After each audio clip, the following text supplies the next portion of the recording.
You've probably heard of the 10,000 hour rule, the idea that mastery in a specific field such as music can be achieved after 10,000 hours of practice.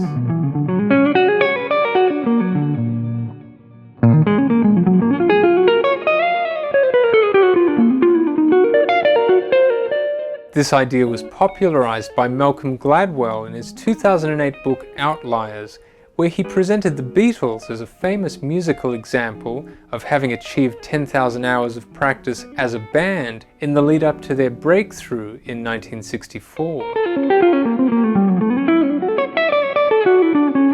Since this discussion has gained popularity over the past 15 years, there have been plenty of arguments for and against the 10,000 hour rule. In spite of these arguments, it made me wonder whether or not I had achieved 10,000 hours of practice in my lifetime. So I created a series of basic equations to try and work it out. If there are 5 weekdays in a week and 52 weeks in a year, that gives us a total of 260 weekdays in a given year. Let's say I practiced for an average of 8 hours on every weekday in a given year. This would equal a total of 2,080 hours of practice in that year. I would have to keep up this same pace for 5 years until I met the 10,000 hour mark. Including important factors like making a living and of course rest, I suspect it took me several years longer than that to reach the 10,000 hour mark. And for a brief history of my own approach to practicing in the past, you can check out this video up here. But after keeping detailed practice diaries for many years,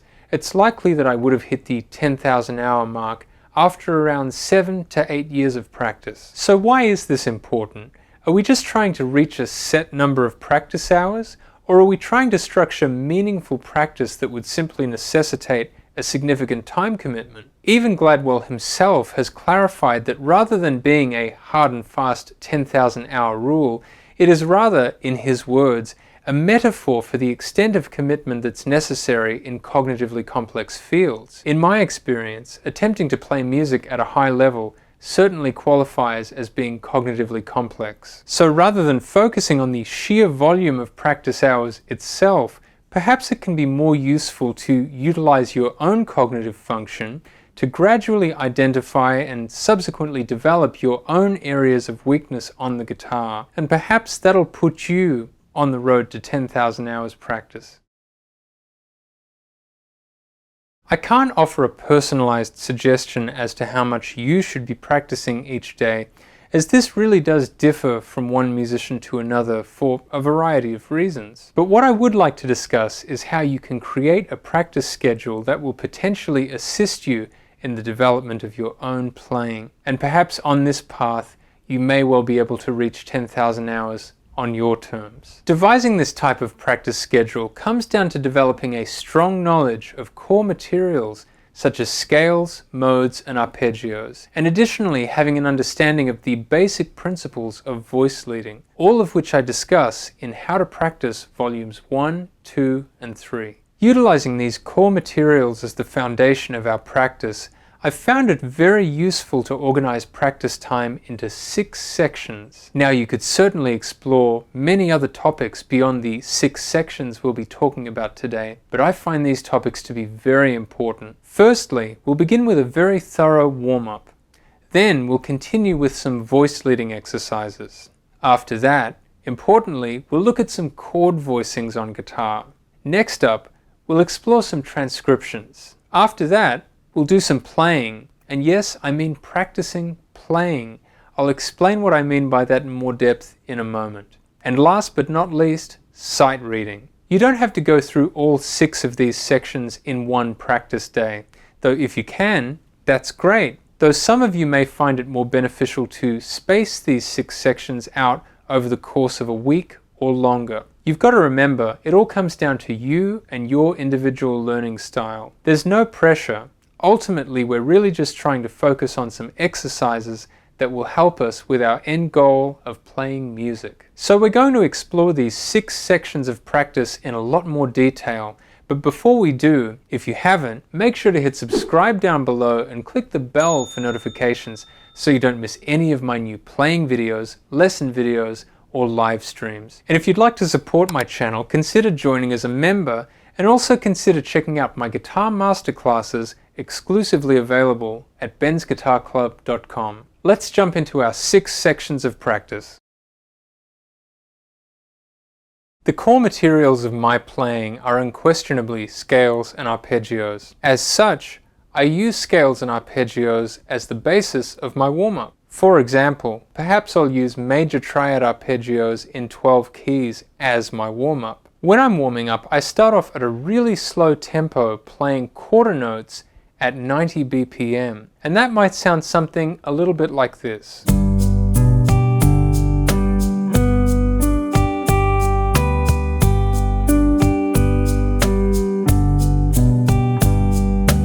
From there, I play the triads in all the positions I can think of, cycle through all 12 keys, and gradually increase the tempo as I see fit. You could also take this same type of warm-up approach with a type of scale or mode played in 12 keys. After warming up, I like to take the materials that I utilize during my warm-up, for example scales or arpeggios, and utilize these materials by connecting them or voice leading them through chord changes. This could be any set of chord changes, from a basic 2-5-1 to giant steps to something even more complex. For example, here's a 2-5-1 arpeggio voice leading exercise that you'll find in How to Practice Volume 2.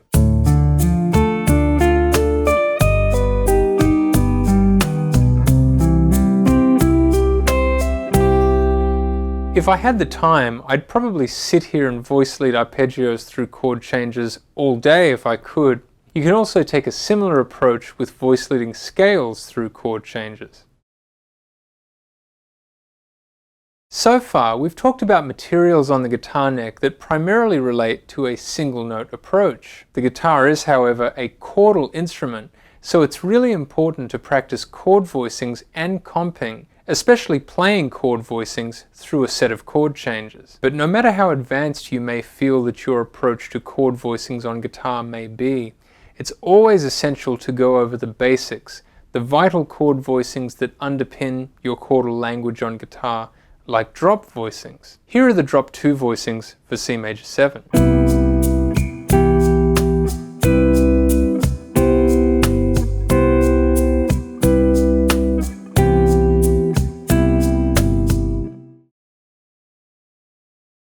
Transcription is essential because it gives you some insight into someone else's musical mind. For me, transcription begins with learning to play the actual solo on the guitar neck and also being able to play along with the soloist who you're trying to transcribe. The actual notation element of transcription exists only to document the solo for future reference. This approach to transcription has been really helpful for me, and it may be quite helpful for you as well. Investigating someone else's approach is an essential part of developing your own approach. Now, some of you may disagree with me on this, but after working on all of this theoretical material, I think it's really important to practice taking a solo. Practice putting all of the material into some sort of cohesive musical statement. More specifically, I'm talking about taking all of the materials we've looked at so far, scales, modes, arpeggios, chord voicings, parts of transcriptions, and trying to form a cohesive solo while playing along with perhaps a backing track, or inviting a bass player friend over and playing a solo and practicing together with someone else. I think this is a really important part of practicing the art of building a solo.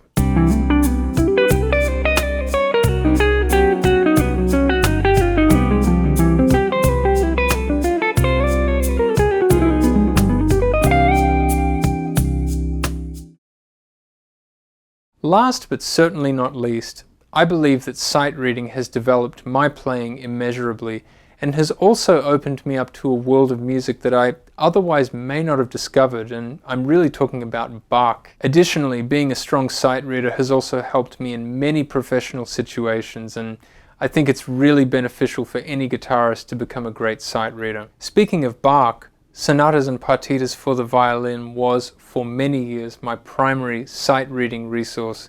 And I also happen to learn some of the most beautiful music I've come across in my life as a result of looking at that book. I also developed my sight reading by being forced into difficult reading situations on certain gigs, so that helped too. But you can definitely factor in sight reading practice into your daily routine. Before we finish up, just a quick word about focus. In my experience, the most vital part of any practice routine has been focus. To me, it doesn't matter if you can fit 8 hours of practice into a day or just 30 minutes of practice into a day. It's the focused nature of the time that really counts. Additionally, we have a lot of electronic devices in our lives these days that can be incredibly beneficial, but they can also present an element of distraction, which can be harmful when you're trying to focus on practicing. For example, many of us use the phone as our means of telling the time these days.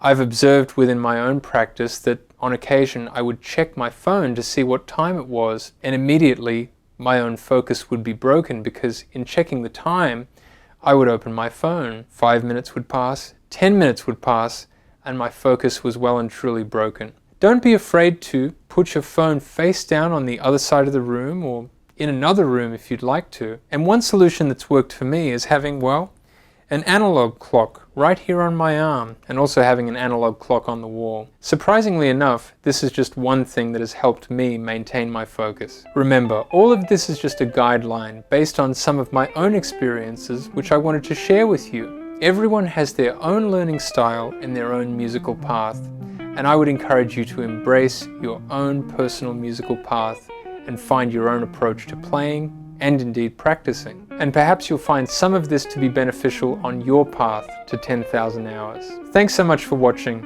and I hope to see you soon.